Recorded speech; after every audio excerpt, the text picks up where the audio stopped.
I agree that you look at this poll and you're like, this should be 100%. Every single person should be out there in the streets demanding a free and fair election if Trump were to file lawsuits to stop votes from being counted or something like that.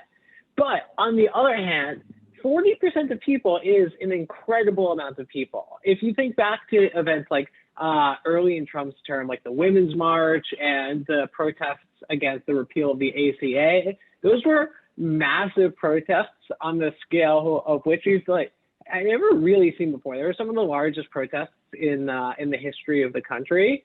And with that being the case, if these numbers were anywhere close to the number of people that actually went out onto the streets and were actually protesting, this would be historic. It would be monumental. It would be something that Donald Trump would not be able to ignore, or maybe he would, but the institutions in our country would simply not be able to ignore this kind of power if we were to actually deploy it at scale.